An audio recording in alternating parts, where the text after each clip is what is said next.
YouTube friends. So I've acquired this Softail wheel that I'm going to put on the front of the Sportster because I think this is going to look a lot better in that Springer than this stock Sportster wheel. But now I have to make that wheel fit.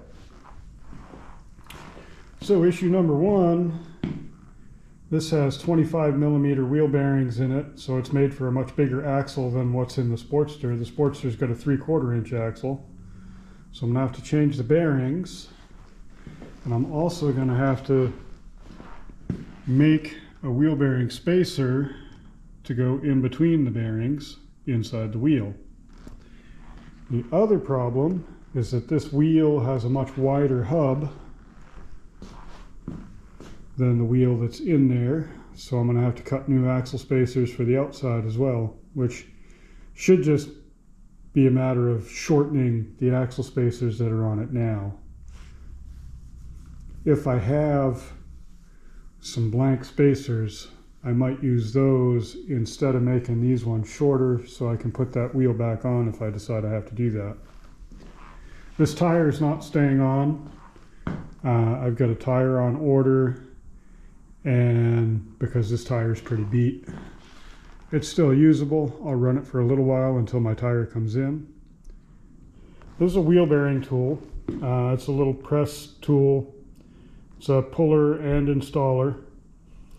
You can pay a lot of money for these from gyms or Motion Pro, or you can buy them fairly cheap on Amazon for as little as 40 or 50 bucks. This is a cheap one, but it gets the job done. So you'll see it in action directly. This tool is kind of a pain, but it works well. So this end, I've got a hex head and a collet, and the collet fits into the wheel bearing like so.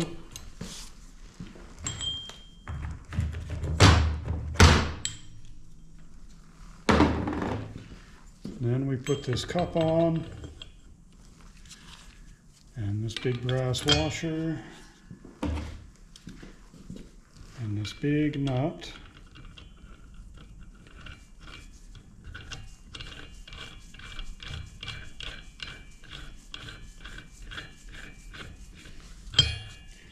And I like to put a little grease on the threads, and there's already some on there. Now this cup has little steps so it can go between your brake rotor bolts. I don't want to tighten that very much yet. So now I take my hex wrench, hex socket on an extension, push that through from the back side and get it in there.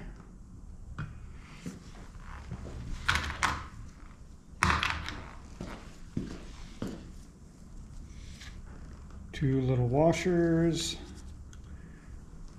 and a nut.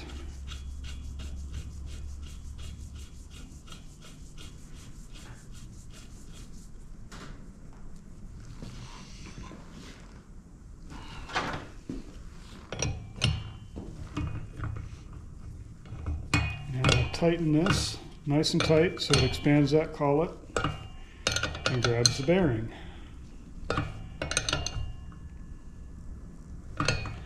Don't have to get too crazy. If you way over tighten it, it'll break things.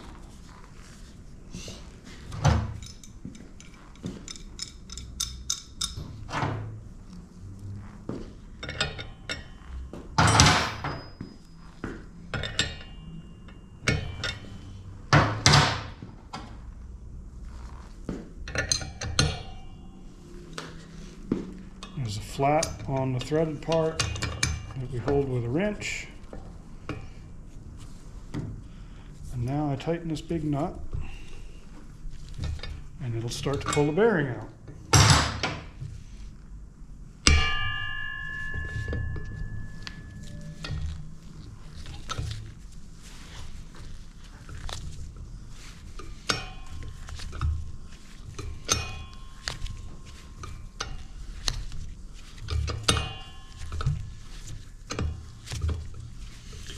don't know if it's coming through on camera, but you can see the bearing getting pulled into that cup.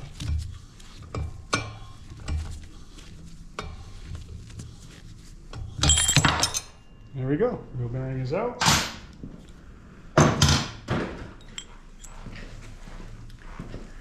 Now, very important, in between the bearings, there's a spacer tube. If that's not there, when you torque your axle, you'll actually put too much pressure on the inner race of the wheel bearings and make the wheel bearings wear out really fast. So we have to have one of these. And this one's too big for the new bearings. Now to get the other bearing out, we're just going to use a hammer and a punch.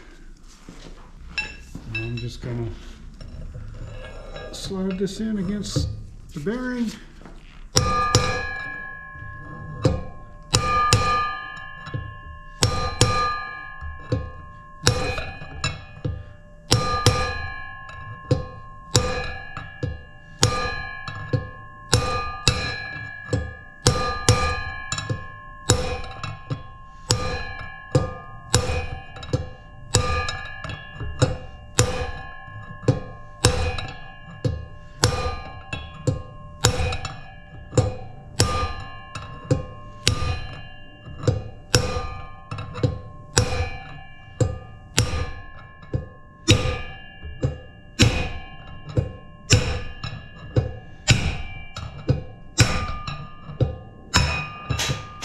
Knock him out of there.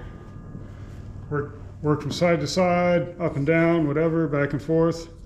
And be careful not to fuck up the inside of your wheel hub. So now that that's out of there, I need to make a spacer that's going to fit my new bearings.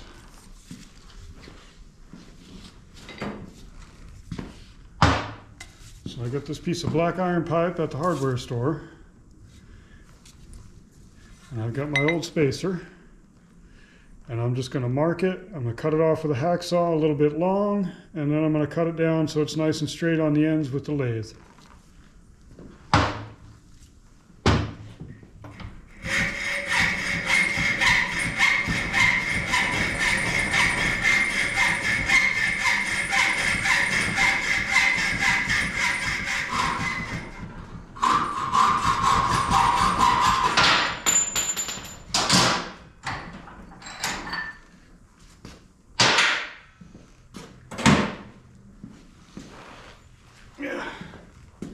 That was a pretty ugly cut, but it'll be all right.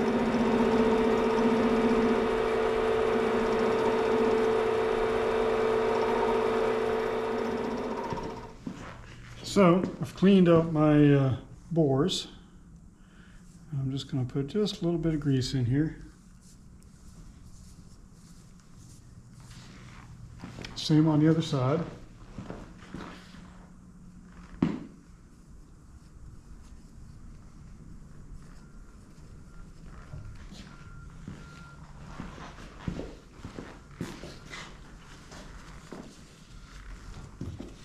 Now my spacer.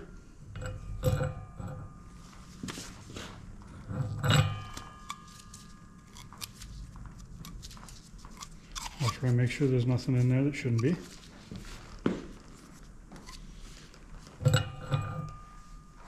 Don't forget your spacer. And 2 brand new bearings.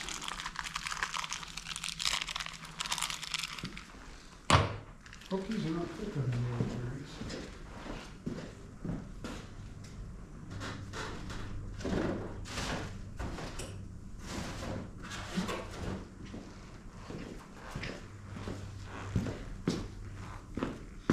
Well, that could be problematic. They are thicker than the old bearings. So I have to account for that difference in thickness in my spacer.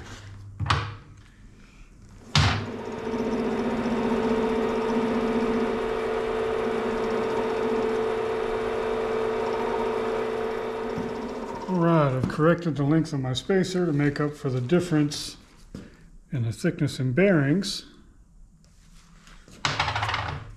So now, I can put this guy in here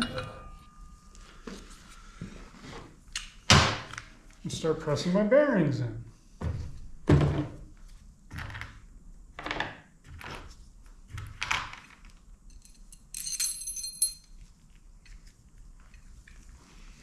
So this kit has various pucks because you don't want to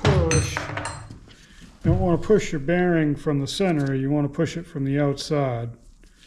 So this has a little raised edge and pushes only from the outside.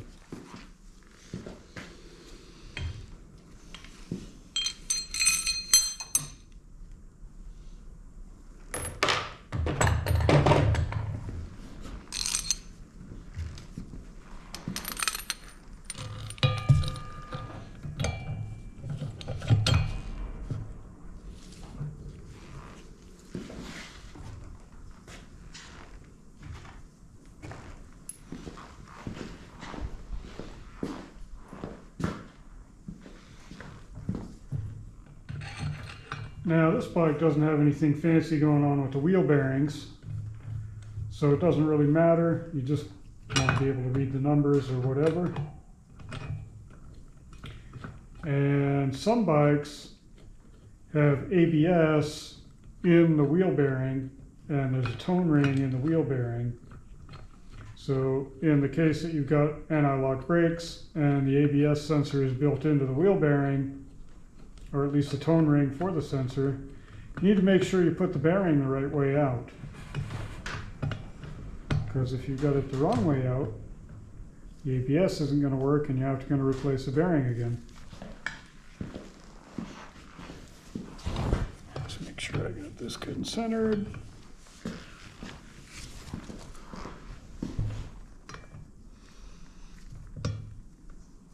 So I don't want it to pull in there crooked. If it pulls crooked, it'll create a little furrow inside the wheel.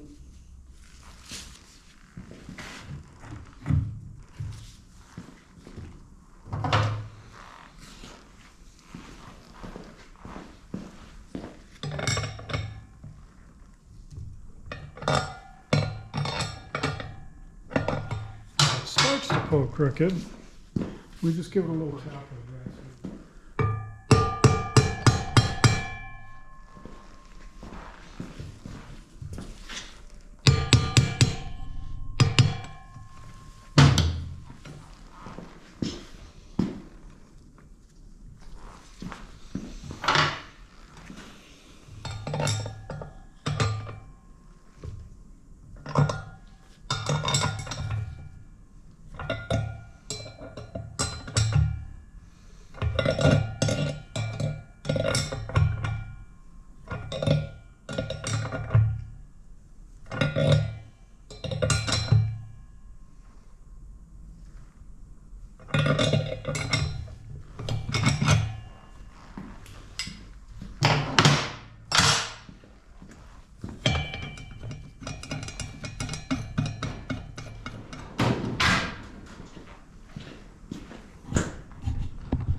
So here's this side. We're just a touch proud of the hub, but that's okay because these bearings are really thick.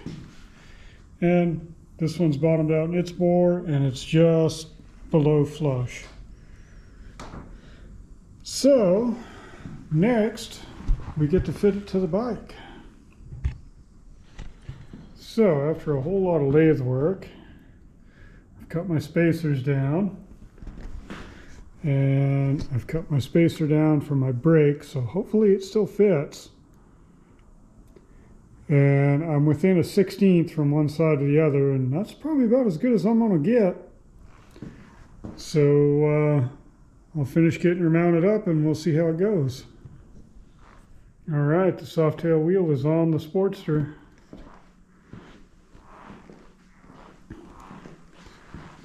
Does that not look much better with that Springer? I think so. That white wall's got to go. It ain't right with the rest of the bike. Although it doesn't look bad. But that's not what I'm going to run. But there she is. I think that chrome wire spoke wheel looks a hell of a lot better than that stock Sportster wheel.